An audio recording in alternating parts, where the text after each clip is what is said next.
You anoint my head with oil.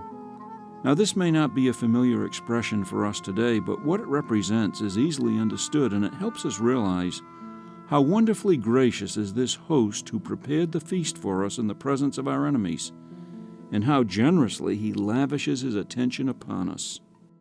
I'm here by a press in Nazareth Village where the olive oil is pressed and prepared with this kind of instrument. Olive oil was just such an important staple in this part of the world in ancient times. And the shepherd, I am told, would always have his olive oil with him. And David, as a shepherd, would know to anoint the heads of his sheep when they were scratched or bruised or injured. He would also know how to anoint with oil to keep away pests and flies that would bother the sheep in certain seasons. Anointing was also an important part in confirming the role of king. In fact, David was even anointed as a future king when he was still a small lad attending his father's sheep.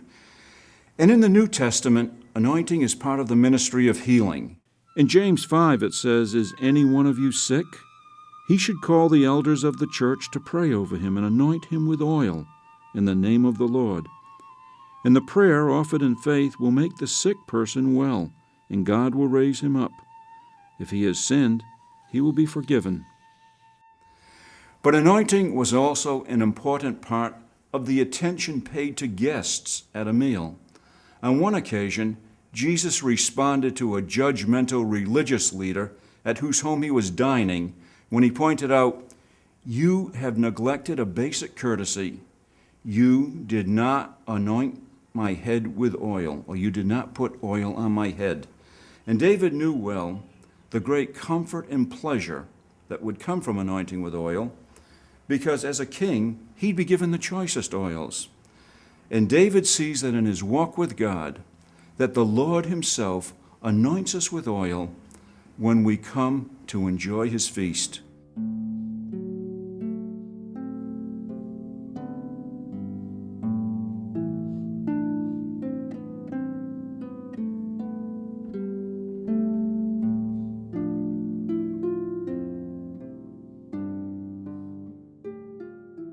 So what David is showing us here is that God does far more than feed us. We might think of it this way: God actually pampers us and heaps his attention upon us. This reminds me of a wonderful line in the 17th century classic of Brother Lawrence. It's called "The Practice of the Presence of God." This humble kitchen worker said how there were times in his life when he really felt like he was God's favorite. Now, does that mean he thought he was better than everyone else?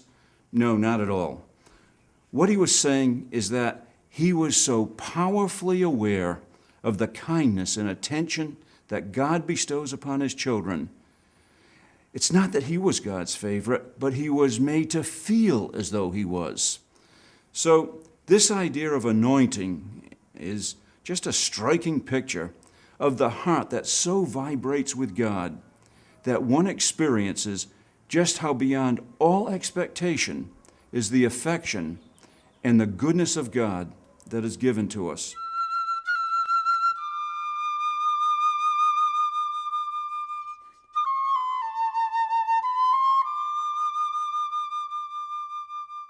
Now, obviously, we so often don't feel that way.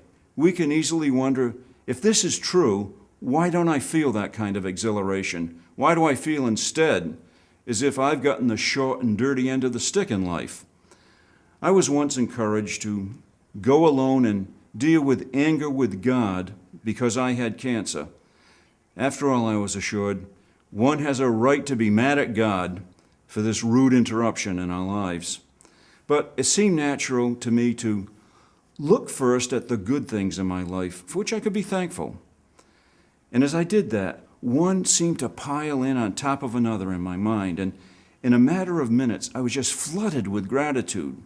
It was the closest that I've ever come to what we might call a mystical experience, and with it, there came some kind of healing for me, and also, simultaneously, for a young child I had been praying for, and all in a way that I still don't fully understand.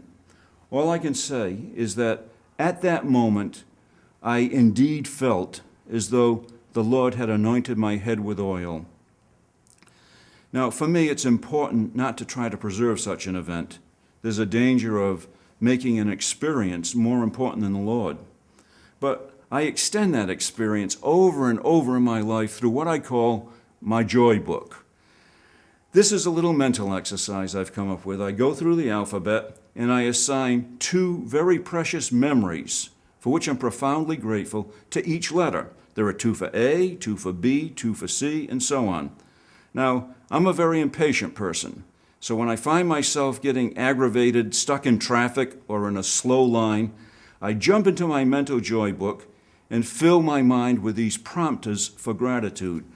From within, they just draw to the surface a smile, a flow of joy-filled memories and pictures that convinces me that they create neural pathways that will be more readily accessible and enjoyable the more that I practice it. It's the closest thing I know of to what our verses describe as having my head anointed with oil.